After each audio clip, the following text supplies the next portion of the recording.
শ্রেষ্ঠ। সম্মানিত যে 4টা মাস আছে তার ভিতরে সবচাইতে শ্রেষ্ঠ। এবং রমজানের পরেই মর্যাদার বিচারে শ্রেষ্ঠ মাস হলো এই মুহররম মাস। মুহররম শব্দের অর্থই কি? সম্মানিত। এই মাসটার নামই হলো সম্মানিত মাস। এবং হাদিসে এটাকে আল্লাহর মাস বলা হয়েছে। সব মাসই আল্লাহর, সব দিনই আল্লাহর, সব সময়ই আল্লাহর, কিন্তু এটাকে হাদিসে নবী করিম সাল্লাল্লাহু আলাইহি সাল্লাম শাহরুল্লাহ, সহিহ মুসলিমের হাদিসে শাহরুল্লাহ বলেছেন, অর্থাৎ আল্লাহর মাস। আল্লাহর দিকে সম্বন্ধ করে এই মাসটির মর্যাদা আরো বৃদ্ধি করা হয়েছে। এই জন্য সম্মানিত 4 মাসের ভিতরে আবার এই মুহররম মাসের সম্মানটা তুলনামূলক বেশি। সেজন্য এই মাসটার প্রতি আমরা বিশেষ খেয়াল রাখবো ইনশাআল্লাহ। প্রিয় ভাইরা, একটা কথা আমরা বারবার বলে থাকি, সেটা হলো সম্মানিত মাস কখন আসে কখন যায় আমাদের দেশের সাধারণ মানুষ বেশিরভাগ লোক জানেও না। আপনি যদি বুঝতে পারেন যে এই যে চাঁদটা উঠতেছে সামনে, এই মাসটা সম্মানিত মাস, তাহলে আপনি ওই মাসের সম্মান দেখানোর চেষ্টা করতে পারেন। কিন্তু আপনি টেরি না পান কখন মাস আসলো কখন গেল, কোনটা সম্মানিত কোনটা সাধারণ, তাহলে তো আপনি সে মাসের সম্মান দেওয়া, মর্যাদা দেওয়ার সুযোগই পাবেন না। এই জন্য এই ধারণাটি বিলুপ্ত হয়ে গেছে, যেহেতু সমাজ এটার ব্যাপক প্রচার করা দরকার। অতএব একজন মুসলিম হিসাবে আমাদের কর্তব্যের অংশ হলো এই মাসগুলো যখন আসে বিশেষভাবে নড়ে চড়ে বসে সম্মান করা।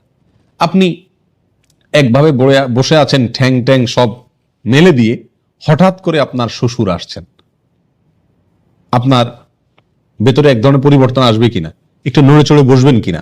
আপনার বাবা আসছেন, একটু নড়ে চড়ে বসবেন কিনা? এর মানে আপনি তাকে সম্মানিত মনে করছেন। একজন সাধারণ মানুষ আসলে হয়তো আপনি নড়ে চড়ে বসবেন না, কিন্তু আপনার সম্মানিত কোনো মানুষ আসলে আপনার মধ্যে এক ধরনের পরিবর্তন আসবে। এই জন্য ভাই, সম্মানিত 4টি মাস যখন আসে একজন মুমিন নড়ে চড়ে বসবে। সে যদি মুহররম মাস আর সফর মাস এই দুটার ভিতরে তার কোনো কি না থাকে, তার কর্ম, তার কথা, তার কাজ কাম ইত্যাদিতে যদি কোনো ব্যবধান না থাকে, তার মানে আল্লাহ যে মাসটাকে সম্মান দিলেন সেটাকে সে কেয়ার করল না। ঠিক না? ঠিক। এই সম্মানিত মাসের সিরিয়াল বাই 3টি মাসের শেষ মাস, আবার সেটা হলো মর্যাদার দিক থেকে সবচেয়ে সম্মানিত। বিধায় এই জিনিসগুলো আমরা কি রাখবো? ইনশাআল্লাহ মাথায় রাখবো। মুহররম মাসের একটা বিশেষ আমল আছে, বিশেষ গুরুত্ব আছে। সেটা কি? সহিহ মুসলিমের হাদিসে আসছে, নবী করিম সাল্লাল্লাহু আলাইহি ওয়াসাল্লাম ইরশাদ করেছেন যে আফদালুস সিয়ামি বা'দা রমাদান শাহরুল্লাহিল মুহররম। রমজানের পরে সবচেয়ে উত্তম রোজার মাস হলো মুহররম মাস, আল্লাহর মাস মুহররম মাস। নবী সাল্লাল্লাহু আলাইহি ওয়াসাল্লাম এখানে কি বলেছেন? আল্লাহর মাস বলেছেন। রমজানের পরে সবচাইতে উত্তম, সম্মানিত, মর্যাদাপূর্ণ মাস হলো আল্লাহর মাস মুহররম মাস। অর্থাৎ রমজানের পরে নফল রোজার শ্রেষ্ঠ মাস হলো মুহররম মাস। নবী সাল্লাল্লাহু আলাইহি ওয়াসাল্লাম যে মাসকে নফল রোজার জন্য সবচেয়ে শ্রেষ্ঠ বলেছেন, সেই মাসে আমরা আশুরার রোজা বাদ দিই। আশুরার একটা বিশেষ তাৎপর্য আছে। মাস হিসাবে মুহররম মাসে নফল রোজা রাখার তৌফিক কয়জন মানুষের হয় বলেন? খুবই কম। অন্তত 1-2টা রোজাও যদি আপনি সারা মাসে রাখেন, এই নিয়তে যে নবী সাল্লাল্লাহু আলাইহি ওয়াসাল্লাম এই মাসে বিশেষ নফল রোজা রাখতে বলেছেন, আমি সেটার উপর আমল করার জন্য অন্তত 1-2টা রোজা রাখলাম, তবুও তো আপনি হাদিসটার উপরে কি করতে পারলেন? আমল করতে পারলেন। এই জন্য এই জিনিসটা খুব মাথায় রাখা দরকার, চেষ্টা করা দরকার ছুটির দিনগুলোতে বা যখন সুযোগ হয় এই মুহররম মাসে কিছু নফল রোজা রাখা। নবী করিম সাল্লাল্লাহু আলাইহি ওয়াসাল্লাম রমজানের পরে এই মাসের নফল রোজাকে শ্রেষ্ঠ বলেছেন।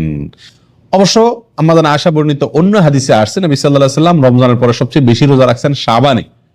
তো উলামায়ে কেরাম বলেন, এই মাসে যদি রোজা রাখা সবচেয়ে শ্রেষ্ঠ হয়, তাহলে শাবানে তিনি বেশি কেন রাখলেন? এর উত্তর হলো যে এই মাসের শ্রেষ্ঠত্ব এবং এই মাসে রোজা রাখা যে উত্তম, এই কথা আল্লাহর পক্ষ থেকে যখন ওহী আসছে, তার আগেই, তারপরে নবী সাল্লাল্লাহু আলাইহি ওয়াসাল্লাম আর এই মাসে রোজা রাখার সুযোগ পান নাই। এটা শেষ মুহূর্তে আসছে জীবনে, তার আগে তিনি ইন্তেকাল করেছেন।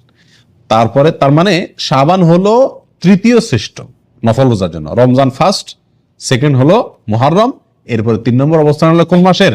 শাবান মাসের। তো শাবান মাসে নবী সাল্লাল্লাহু আলাইহি ওয়াসাল্লাম বেশি বেশি নফল রোজা রাখছেন, কারণ তিনি সেটা আমলের সুযোগ পাইছেন। আর মুহররমেরটা তিনি বলছেন কিন্তু নিজে করার সুযোগ পান নাই, তার আগে ইন্তেকাল করেছেন। তাহলে আমরা তার এই নির্দেশনা অনুযায়ী মুহররম মাসে বেশি বেশি নফল রোজা রাখার চেষ্টা করবো ইনশাআল্লাহ। ঠিক আছে তো ভাই? এটা গেল মুহররম মাসের করণীয় প্রসঙ্গে। এই মাসে এই একটি মাত্র মূল করণীয়, বিশেষ